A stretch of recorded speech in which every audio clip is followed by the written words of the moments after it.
इस कार्यक्रम के प्रायोजक कैंसर जागरूकता अभियान के संयोजक। कैंसर को हराना है, हारना नहीं।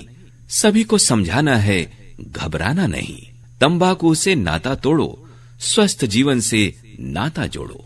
कैंसर का भी इलाज संभव है, बस जागरूक रहिए और समय समय पर जांच कराते रहिए। श्रोताओं नमस्कार, मैं हूं ध्वनिमित्र पांडुरंग पुराणिक और आज हमारे साथ स्टूडियो में उपस्थित हैं डॉक्टर सुनील चौधरी।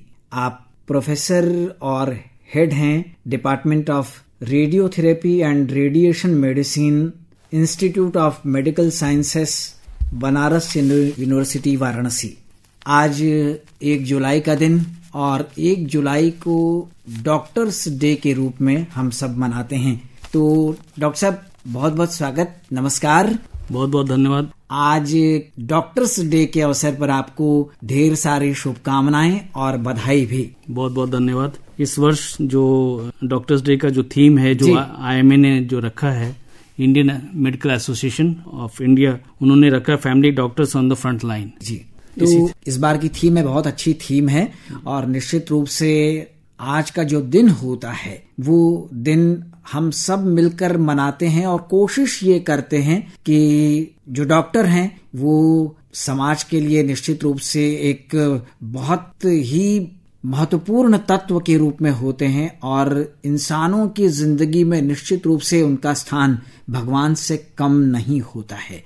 तो आप कैंसर के विशेषज्ञ हैं, तो कैंसर जागरूकता के लिए हम आज आपके साथ यहाँ चर्चा करने के लिए उपस्थित हैं और आपसे जानना चाहेंगे डॉक्टर साहब, सबसे पहले, क्योंकि कैंसर एक ऐसी बीमारी है, एक ऐसा भयावह नाम है कि उसकी चर्चा होते ही लोगों के मन में एक डर सा पैदा हो जाता है और लगता है कि जिसको कैंसर हो जाता है वो ये सोचता है कि अब तो शायद सब कुछ समाप्त हो जाए। ये जो एक भय है, इस भय से लोगों को निकालना है, उन्हें जागरूक करना है।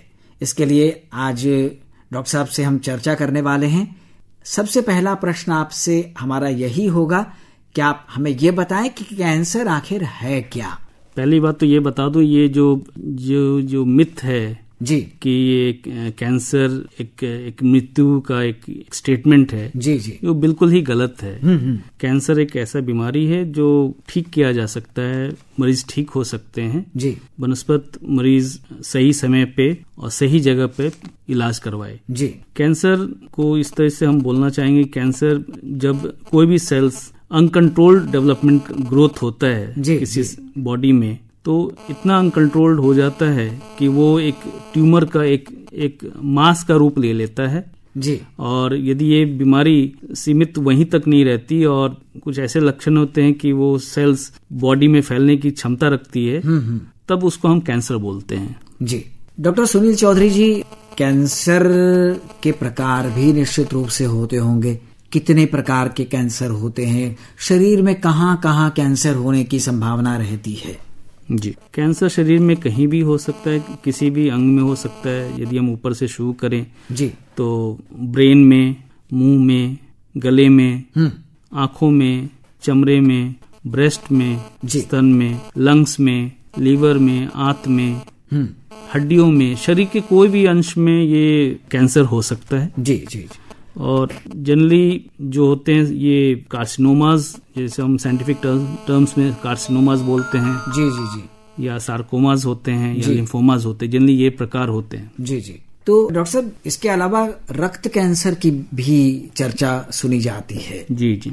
किसी खास उम्र में होने की संभावना रहती है या किसी को भी किसी भी उम्र में हो सकता है? कैंसर बहुत, जैसे मैंने बताया, हर किस्म के होते हैं और ये अलग अलग कैंसर जो है अलग अलग उम्र में होता है। जैसे हम ब्रेन ट्यूमर में ही की बात कर लें जी, तो उसमें जैसे लो ग्रेड ब्रेन ट्यूमर्स होते हैं, हाई ग्रेड होते हैं जी। जनरली जो लो ग्रेड होते हैं जनरली ये आपके यंग एज में होते हैं, और जो हाई ग्रेड जो होते हैं 50-60 या उसके ज्यादा की उम्र में जनरली होते हैं जी। तो वैसे जैसे बोन ट्यूमर्स की यदि बात करें, कुछ बोन ट्यूमर्स होते हैं जो बच्चों में ही पाया जाता है, बच्चों में ही होता है, जब बढ़ती उम्र होती है 12 साल 14 साल, जी जी, उस समय ही ये जनरली ये बोन ट्यूमर्स होते हैं। और वैसे ही कुछ जैसे यदि हम प्रोस्टेट कैंसर की बात कर लें या यूरिनरी ब्लडर की कैंसर, पेशाब की थैली के कैंसर की बात कर लें जी, तो ये सब एल्डरलीज में होते हैं, 60, 70, 75 साल की उम्र में जनरली होते हैं जी। अच्छा डॉक्टर साहब, ये जो कैंसर हैं या इसके प्रकार हैं, क्या महिलाओं में और पुरुषों में अलग अलग तरह के कैंसर होते हैं? बिल्कुल। अब जैसे कुछ अंग होते हैं जो पुरुषों में होते हैं, जैसे प्रोस्टेट होते हैं जी, टेस्टिकुलर कैंसर्स होते हैं जो मेल्स में ही हो सकते, फीमेल्स में तो नहीं हो सकते जी। वैसे ही आपके cervical cancer, ovarian cancer, breast cancers जी, ब्रेस्ट कैंसर मेल्स में भी होते हैं लेकिन बहुत ही मतलब रेयर हैं जी। अबाउट 1% में ही मेल्स में ब्रेस्ट कैंसर होते हैं, बाकी जनरली ब्रेस्ट कैंसर फीमेल्स में ही होते हैं जी। डॉक्टर सुनील चौधरी जी, कैंसर हो रहा है या कैंसर होने की संभावना है तो उसके कुछ लक्षण भी होते होंगे, कैसे पहचाना जा सकता है? एक सामान्य यदि व्यक्ति को इसके बारे में जानना हो तो क्या कुछ ऐसे संकेत मिलते हैं कि कैंसर की संभावना है? कुछ कैंसर में तो बिल्कुल स्पेसिफिक संकेत मिलते हैं, कुछ में बहुत स्पेसिफिक नहीं मिलते, वेग होते हैं। जैसे अब ब्रेन ट्यूमर्स में भी सर दर्द होता है जी, और आम ऐसे भी लगभग महीने 2 महीने में, हफ्ते में किसी को सर दर्द हो सकता है। तो सर दर्द का मतलब ये नहीं कि ब्रेन ट्यूमर हो गया है जी। लेकिन जैसे ब्रेस्ट ट्यूमर्स का कुछ लक्षण होते हैं जो बिल्कुल स्पेसिफिक होते हैं, जैसे गांठ होना जी, ब्रेस्ट में गांठ मिल जाना, और उसमें जनरली दर्द नहीं होता जी शुरुआती दौर पे, बाद में जब वो काफी मतलब फैल जाता है तब दर्द होता है जी। निपल से डिस्चार्ज होना, जैसे बच्चेदानी का कैंसर हो तो उसमें वाइटिश डिस्चार्ज आना जी, खून आना, ये सब कुछ लक्षण है जो कैंसर्स के जनरली होते हैं जी। लेकिन बिल्कुल स्पेसिफिक नहीं कि ये होने से ही ये हो रहा है तो मतलब कैंसर ही है जी जी। अच्छा, जैसे कुछ लक्षण जैसे आपने बताए, अगर किसी को ये लक्षण समझ में आते हैं तो उनको किस तरह के चिकित्सक के पास जाना चाहिए? क्या फैमिली फिजिशियन जो होते हैं उनसे संपर्क करना चाहिए या किसी खास विशेषज्ञ के पास जाना चाहिए? क्या सलाह देंगे आप? जैसे इस साल का थीम जो है family doctors in the front line, जो डॉक्टर्स डे का इस वक्त जो थीम है जी जी, तो यदि आप फैमिली डॉक्टर्स के संपर्क में, कोई आपका फैमिली डॉक्टर है तो वो आपको अच्छी तरह से जानता है, तो यदि कुछ भी चेंजेस आते हैं आप उनसे नियमित रूप से आप उसको दिखाते हैं तो चेंजेस को समझता है जी। और फिर वो यदि उसको लगता है कुछ सस्पिशियस लगता है तो निश्चित रूप से उन्हें मतलब किसी स्पेशलिस्ट के पास भेजना चाहिए, जैसे कैंसर स्पेशलिस्ट, सर्जिकल ऑन्कोलॉजिस्ट होते हैं, रेडिएशन ऑन्कोलॉजिस्ट होते हैं, मेडिकल ऑन्कोलॉजिस्ट, ये 3 विभाग है जो कैंसर के ही इलाज करते हैं। यदि इन तीनों में से किसी के पास आप जाते हैं तो डिजीज जो है कैंसर का शुरुआती दौर में पकड़ने की संभावना बहुत बढ़ जाती है जी। अच्छा डॉक्टर साहब, कैंसर के कुछ कारण भी होते होंगे, क्यों होता है कैंसर? या कोई जैसे तनाव है या प्रदूषण है या खान पान है, क्यों हो जाता है कैंसर? कैंसर का कारण तो बताना बहुत मुश्किल होता है किसी पेशेंट में किस लिए हुआ, लेकिन जनरली कुछ एनवायरमेंटल कॉजेज होते हैं, कुछ जेनेटिक कॉजेज होते हैं जी, कुछ फैमिलियल होते हैं, कुछ हेरिडिटरी होते हैं। तो जैसे कुछ एनवायरमेंटल, जैसे अब टोबैको है, तंबाकू का कोई सेवन कर रहा है जी जी, टोबैको जो है, तंबाकू जो है, अबाउट 30 to 40% जो केसेस कैंसर्स के हैं वही रिस्पॉन्सिबल है टोबैको। अल्कोहल हो गया जी, तो ये सब है। खान में जैसे यदि आप फैटी फूड ज्यादा लेते हैं, तरल पदार्थ ज्यादा लेते हैं जिसमें फैट ज्यादा होता है जी जी, तो इससे भी जैसे ब्रेस्ट कैंसर के रिस्क बढ़ जाता है। फिर यदि फैमिली की बात करें तो यदि किसी पेशेंट में फैमिली हिस्ट्री है ब्रेस्ट कैंसर का जी, उसकी मदर को यदि हिस्ट्री था ब्रेस्ट कैंसर का, या उनकी सिस्टर को जी जी, या बुआ को, तो ब्रेस्ट कैंसर होने की संभावना बढ़ जाती है जी। तो डॉक्टर साहब, जैसा आपने बताया कि कारण बहुत स्पष्ट नहीं है, लेकिन ये आनुवांशिक भी हो सकते हैं और बाकी जो अन्य कारण हैं उनके कारण भी ये देखा जा सकता है। हम आगे बढ़े डॉक्टर साहब, इससे पहले अपने श्रोताओं को आपकी पसंद का एक गाना जरूर सुनवाना चाहेंगे। कौन सा गीत सुनेंगे आप? मुझे एक गाना बहुत पसंद है जो मोहम्मद रफी साहब का है जी जी, तो इस तरह से मेरी जिंदगी में शामिल है। क्या बात है, आप तो ऐसे न थे फिल्म का ये गीत है, तो हम जरूर श्रोताओं को सुनवाते हैं, मुझे भी बेहद पसंद है। तू इस तरह से मेरी जिंदगी में शामिल है, जहाँ भी जाऊं ये लगता है तेरी महफिल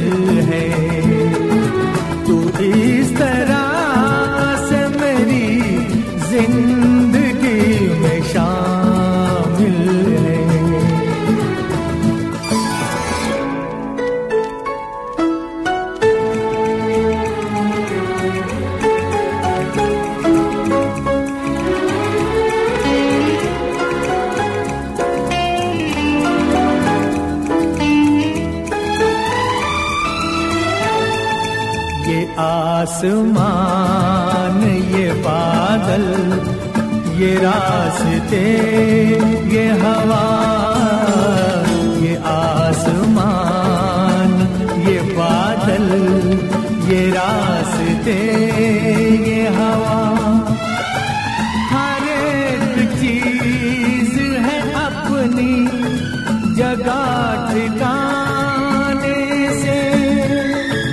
कई दिनों से शिकायत नहीं ज़माने से, ये जिंदगी है सफर, तू सफर की मंजिल है। जहाँ भी जाऊं ये लगता है तेरी महफिल है। तू इस तरह से मेरी जिंदगी में शामिल है। रफी साहब की सुरीली सी आवाज के बाद अब लौटते हैं अपने विषय पर और डॉक्टर सुनील चौधरी का एक बार फिर स्वागत करते हैं। कैंसर को हराना है, हारना नहीं, सभी को समझाना है, घबराना नहीं। तंबाकू से नाता तोड़ो, स्वस्थ जीवन से नाता जोड़ो। कैंसर का भी इलाज संभव है, बस जागरूक रहिए और समय समय पर जांच कराते रहिए। और आपसे अब जानना चाहेंगे कि कारण स्पष्ट हो गए, कुछ लक्षण, कुछ पहचान, प्रकार हमने जान लिए। इलाज की बात, जब हम विशेषज्ञ के पास जाते हैं तो इलाज की शुरुआत किस तरह से होती है, इलाज के लिए किस तरह की जांचें की जाती हैं, हम जरूर जानना चाहेंगे। जी, इसमें सबसे पहले तो जब भी मरीज जाता है किसी कैंसर स्पेशलिस्ट के पास जाता है जी, तो अच्छी तरह से मरीज का एग्जामिनेशन की जाती है, प्रॉपर हिस्ट्री लिया जाता है जी, और बेस्ड ऑन द एग्जामिनेशन जो फाइंडिंग्स आते हैं और हिस्ट्री से जो सस्पिशन होता है उसके अनुसार कुछ जांच कराई जाती है जी। जैसे यदि एक पेशेंट को ब्रेस्ट का ही हम मान के चले, ब्रेस्ट में यदि एक गांठ है जी, तो सबसे पहले हम उसकी बायोप्सी करवाएंगे उस गांठ से जी। बायोप्सी से ही हम कंफर्म कर पाएंगे कि पेशेंट को ब्रेस्ट कैंसर है या नहीं है जी। बायोप्सी का जब परिणाम आता है तभी समझ में आता है। यदि एक बार यदि समझ में आ गया कि ब्रेस्ट कैंसर है, बायोप्सी से पता चल जाता है, पैथोलॉजी में जो रिपोर्ट आता है जी, फिर हम देखना चाहते हैं कि बीमारी कहाँ कहाँ है, कहाँ कहाँ फैला हुआ है। तो उसके लिए जैसे अब मेमोग्राफी कराएंगे ब्रेस्ट का, छाती के एक्सरे कराए जाते हैं, कुछ ब्लड टेस्ट कराए जाते हैं जी, पेट का अल्ट्रासाउंड किया जाता है। यदि थोड़ा सा एडवांस स्टेज है तो बोन स्कैन कराया जाता है कि क्योंकि ये बीमारी हड्डियों में भी फैलता है जी, तो एक बोन स्कैन भी कराया जाता है। और यदि हमारे पास पेट सिटी का यदि फैसिलिटी है तो पेट सिटी भी कराई जाती है ताकि पूर्ण रूप से पता चल जाए बीमारी कहाँ कहाँ फैला हुआ है जी। और एक बार जब पूर्ण रूप से पता चल जाता है कि बीमारी का क्या रूप है और किस तरह से फैला हुआ है, उसके आधार पे फिर हम आगे का इलाज तय करते हैं। जी, जैसे ब्रेस्ट कैंसर की बात आपने बताई, अगर ब्लड कैंसर है तो उसकी भी जांच के लिए कोई खास तरीका है? हाँ, ब्लड कैंसर में मेनली बायोप्सी की जाती है जी, बोन मैरो बायोप्सी करेंगे और ब्लड का कुछ पेरिफेरल स्मीयर्स और टेस्ट की जाती है, उससे समझ में आता है कि किस प्रकार का कैंसर है। कैंसर की जब जांच हो जाती है, पता चल जाता है कि कैंसर है, तो क्या उससे स्टेज का भी अंदाजा लगाया जा सकता है? किस स्टेज का कैंसर है, किस स्टेज पर पहुंच चुका है? बिल्कुल, अलग अलग यदि मुंह का जैसे कैंसर है तो हम उसमें पूरा सीटी स्कैन कराते हैं मुंह का, गले का, या फिर एमआरआई कराते हैं पूरा मुंह और गले का। इससे हमें स्टेज पता चल जाता है, उसके मतलब लोकल स्टेज एक्सटेंशन डिजीज का पता चल जाता है। और यदि कुछ बीमारी जो होते हैं जो फैलने की संभावना रखती है तो उसके लिए फिर हम जैसे ब्रेस्ट में हमने बताया बोन स्कैन किया जाता है, पेट सिटी कराया जाता है। हर बीमारी का डिस्टेंट स्प्रेड नहीं होता, दूर तक नहीं फैलता जी। तो जो फैलता है उसके जिस बीमारी की संभावना जहां तक फैलने की होती है उसके आधार पे हम उसका जांच कराते हैं जी। जब जांच हो जाती है, इलाज शुरू हो जाता है, तो क्या केवल दवाएं ही दी जाती हैं या कुछ और तरह की थेरेपी होती है या और भी ऑपरेशन जैसी चीजें होती हैं? क्या क्या चीजें इसमें शामिल होती हैं डॉक्टर साहब? जनरली ये टीम वर्क होता है, कोई एक डॉक्टर इलाज नहीं करता।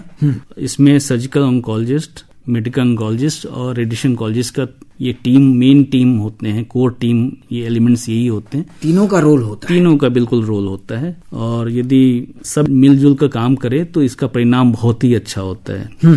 अब जैसे ब्रेन ट्यूमर की यदि हम बात कर ले तो प्राइमरी रोल जो होता है इसमें न्यूरो सर्जन का होता है।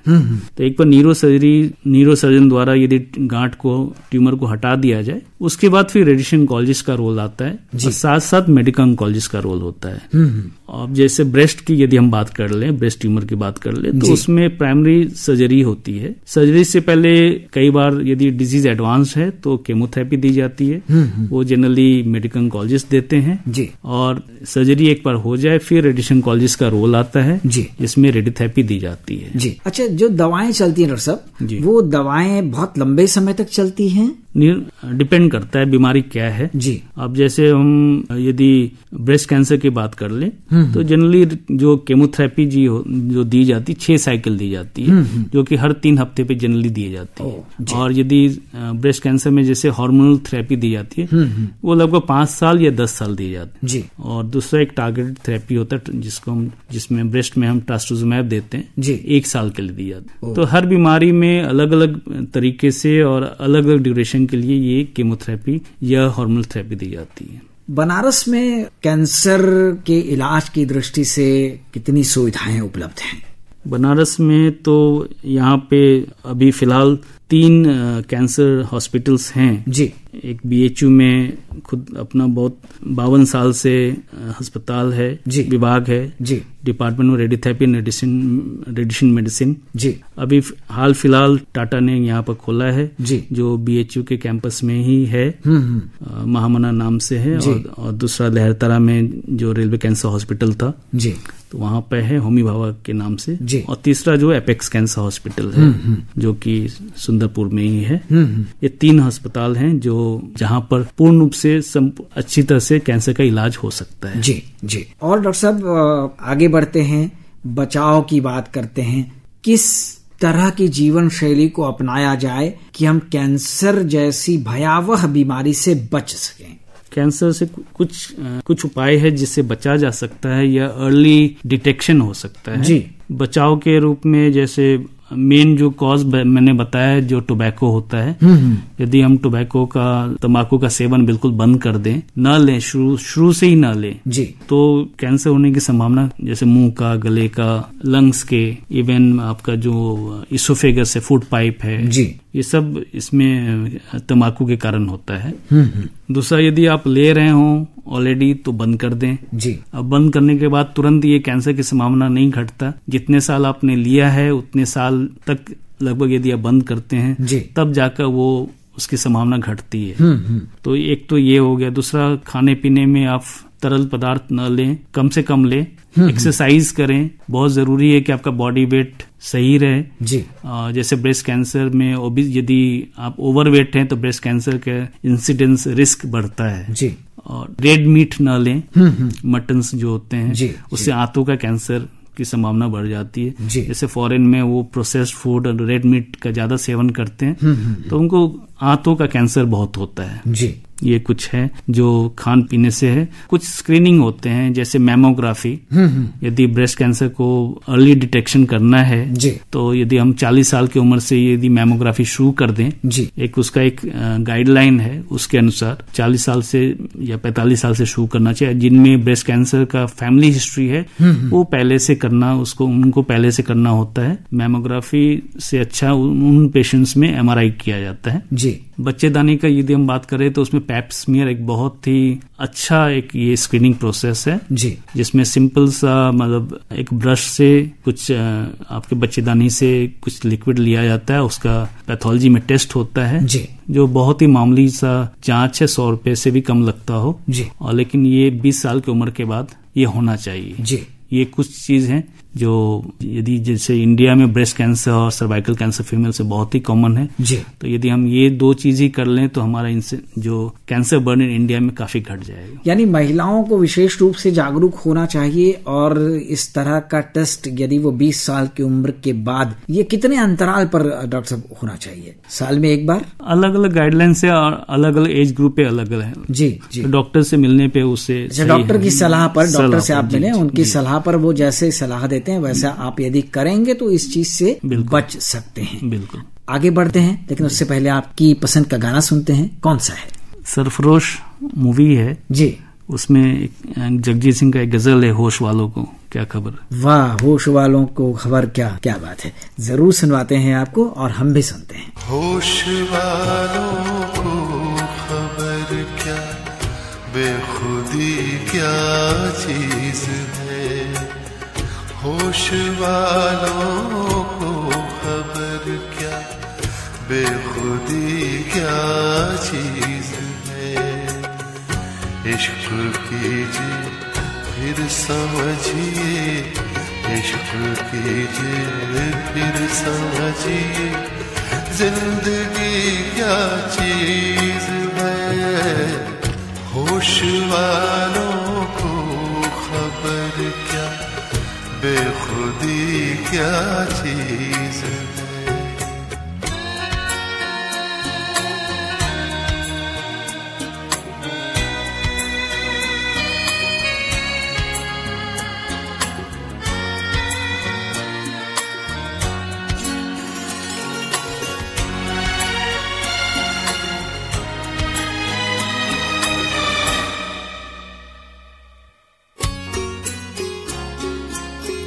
उनसे नजरें क्या मिली, रोशन फिजाएं हो गई।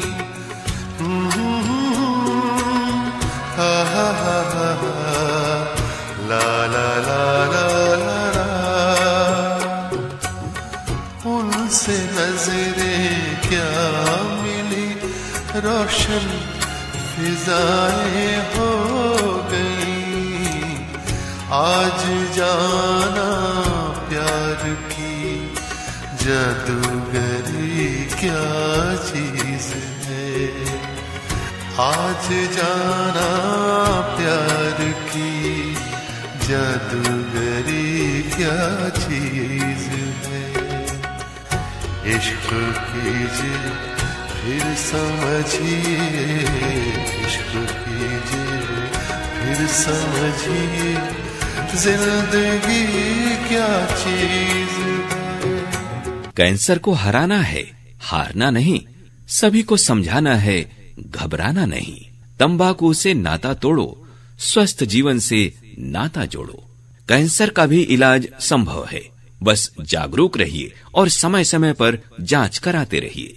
तो डॉक्टर साहब, हम उम्मीद करें, विश्वास करें कि हमारे जितने भी श्रोता हैं निश्चित रूप से ये बातचीत सुन रहे होंगे और उनके लिए ये बातचीत बेहद लाभदायक और ज्ञानवर्धक साबित हो रही होगी। अंत में आप हमारे श्रोताओं को, चूंकि आज डॉक्टर्स डे भी है, आप एक बहुत अच्छे चिकित्सक हैं, लोकप्रिय चिकित्सक हैं, तो क्या कहना चाहेंगे हमारे श्रोताओं को आप डॉक्टर्स डे के अवसर पर अपने संदेश में? मैं आप सबको, सभी डॉक्टर्स को और सभी श्रोताओं को इस दिन पे बधाई देना चाहूंगा। ये देखा गया है कि आजकल जो है कि जो पेशेंट्स और डॉक्टर्स के बीच में जो रिलेशनशिप है, जो कुछ जो जितना टाइट अच्छा हुआ करता था जी, वो अब कुछ थोड़ा सा डिस्टर्ब्ड हुआ, ट्रबल्ड हुआ है।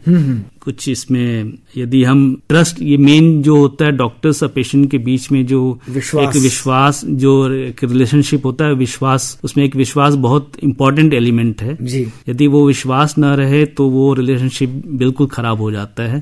तो आप डॉक्टर्स पे बिल्कुल, जो भी जिस डॉक्टर को दिखाएं, बिल्कुल उन पे पूरा विश्वास करें और इलाज पूरा विश्वास के साथ करवाएं कि आप ठीक हो सकते हैं और ठीक हो जाएंगे जी। तो इलाज भी बहुत कारगर होता है और आपको ठीक होने की संभावना बहुत बढ़ जाती है जी। यानी जब भी हम अपने डॉक्टर के पास जाएं तो हमें डॉक्टर पर पूरा यकीन होना चाहिए कि हम डॉक्टर के पास जा रहे हैं, डॉक्टर हमें बहुत अच्छी से अच्छी सलाह देंगे और अच्छी दवाएं देंगे और उन दवाओं को हम नियमानुसार, उनका जो मार्गदर्शन है, उनका जो गाइडेंस है उसके अनुसार लेंगे, उसमें गैप नहीं करेंगे। जो भी वो हमें पथ्य बता रहे हैं, जिन चीजों से हमें बचना है या जो चीजें करनी है, उन निर्देशों का हम पालन करेंगे तो एकदम 100% हमारे ठीक होने की संभावना रहेगी। तो बहुत अच्छी और बहुत उपयोगी बातचीत हुई है। हमें श्रोताओं की ओर से ये भी जानना रहेगा कि आप आपको आज का ये कार्यक्रम कैसा लगा हमें जरूर बताइएगा। हमारा ईमेल आईडी है pkldair@gmail.com। तो आपके संदेशों का, आपके ईमेल का हमें इंतजार रहेगा। और डॉक्टर्स डे के अवसर पर डॉक्टर सुनील चौधरी को हम आकाशवाणी वाराणसी की ओर से, अपने ढेर सारे श्रोताओं की ओर से ढेर सारा धन्यवाद दे देते हैं, बधाई दे देते हैं, शुभकामनाएं दे देते हैं। और अपने श्रोताओं को बता दें कि हमारे साथ इस कार्यक्रम में अभी थे department of radiotherapy and radiation medicine के प्रोफेसर और head institute of medical sciences Banaras Hindu university Varanasi में हैं डॉक्टर सुनील चौधरी। उनको हम धन्यवाद देते हुए इस कार्यक्रम को विराम देते हैं। ध्वनि मित्र पांडुरंग पुराणिक को अब दीजिए अनुमति। नमस्कार। बहुत बहुत धन्यवाद। कैंसर को हराना है, हारना नहीं। सभी को समझाना है, घबराना नहीं। तंबाकू से नाता तोड़ो, स्वस्थ जीवन से नाता जोड़ो। कैंसर का भी इलाज संभव है, बस जागरूक रहिए और समय समय पर जांच कराते रहिए। इस कार्यक्रम के प्रायोजक, कैंसर जागरूकता अभियान के संयोजक। कैंसर को हराना है, हारना नहीं। सभी को समझाना है, घबराना नहीं। तंबाकू से नाता तोड़ो, स्वस्थ जीवन से नाता जोड़ो। कैंसर का भी इलाज संभव है, बस जागरूक रहिए और समय समय पर जांच कराते रहिए।